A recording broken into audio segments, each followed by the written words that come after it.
Happy Gita Jayanti, or Happy Birthday, Bhagavad Gita.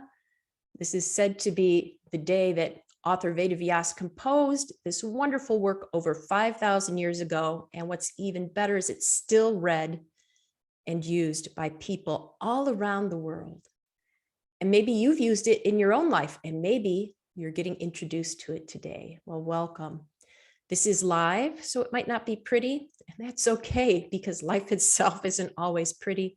And that's what the Bhagavad Gita is about. It can be very relevant for us Westerners right now in the holiday season because it's about the battles between family members that can ultimately lead to huge civil wars, clashes, and falling out. This can also symbolically represent our own inner battles. So all year long, the Gita can be of service. And hopefully this will be of service to you. I'm going to be presenting in the original verse, but translated into English, one of my translations of the Gita. And this is the more poetic one where hopefully you don't need to feel like you have years of yoga experience or any encounter at all with the Bhagavad Gita to understand and connect to its content at a deep level. The hero represents us at our best. The hero is Arjuna, and you'll hear from him in this selection.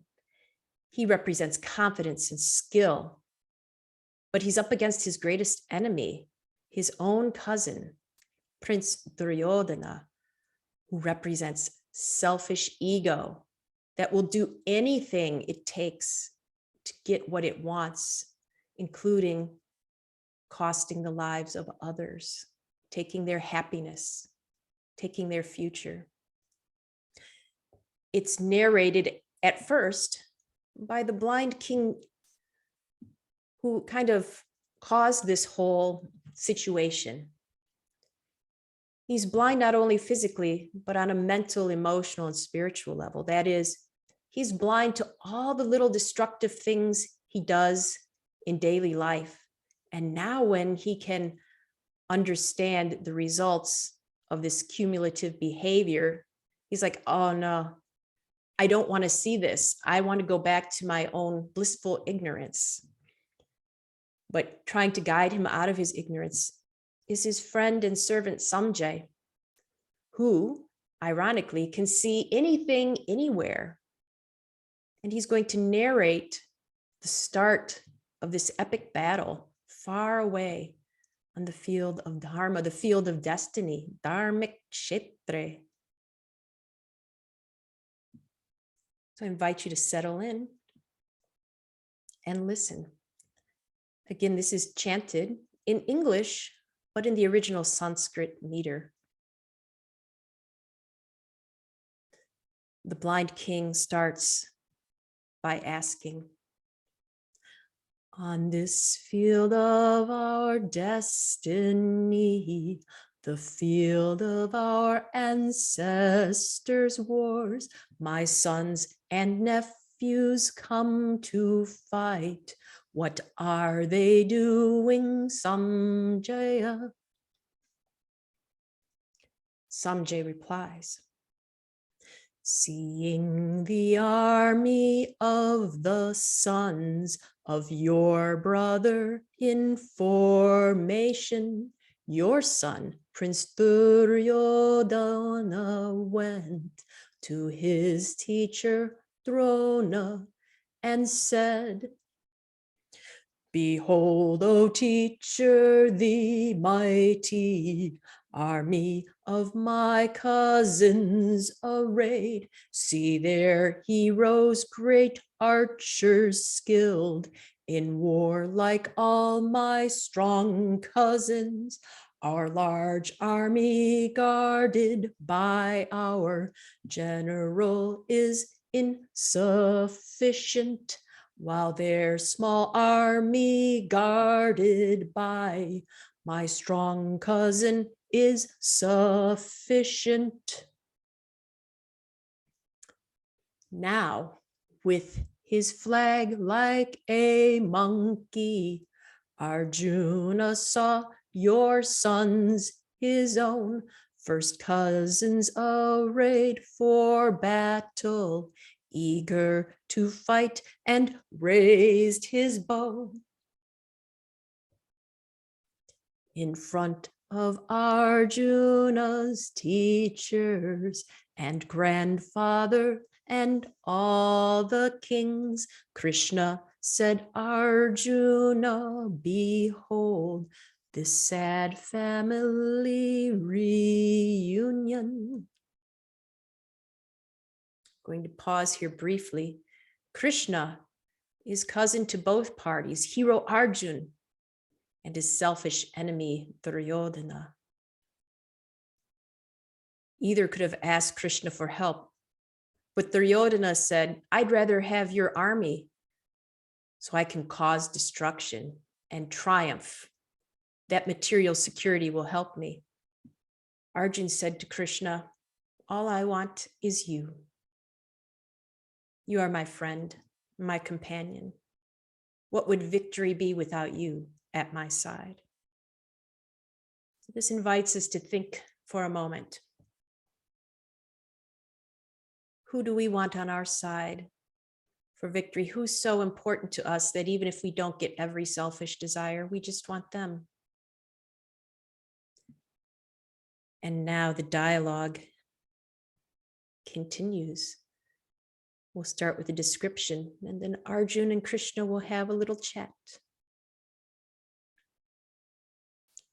Then Arjuna saw stationed there fathers and grandfathers, teachers, maternal uncles, brothers, and sons and grandsons, and friends as well. Filled with deep pity, Arjuna heavy-heartedly spoke these words. Krishna, seeing my own people approaching, desiring to fight, my arms and legs are feeling weak, and my mouth is becoming parched. My body is quivering, and all my hair is standing on end. I see frightening omens too. Cousin Krishna, I do not see how any good can come from me. Facing my family in war, I do not have the will to kill them, though they kill me, O Krishna, not to reign in all the three worlds, let alone to reign just on earth. If my cousin's weapons in hand should kill me in battle unarmed and unresisting, that would be a greater happiness for me.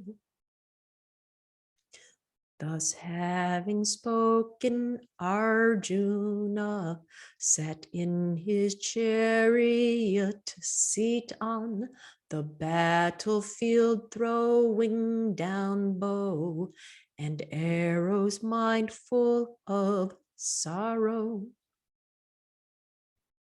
Krishna turned and spoke these words to Arjuna, who was despondent and overcome by pity, with his swollen red eyes full of tears.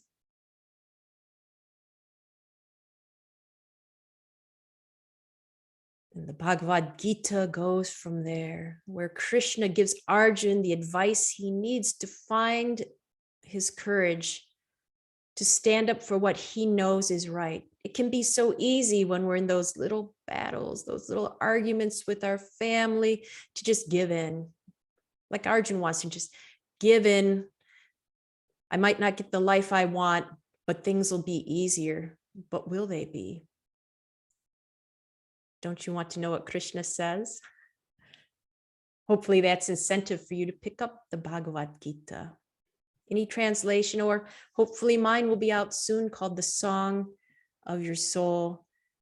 And I just love it because I get to share it with you, chanting the original. Sometimes people don't get that poetic nature of the Gita. It just seems so dry on the page.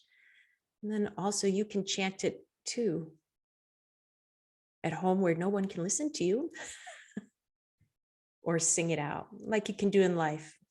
Just do what you need to do at home without fanfare, or celebrate it in your life, especially today on Gita Jayanti. Happy birthday. Celebrate the song of your soul. Thank you very much. I'm Atmadarshan of Dharmic Kshetra Yoga, and it's an honor to spend time with you. Please feel free to be in touch or to comment.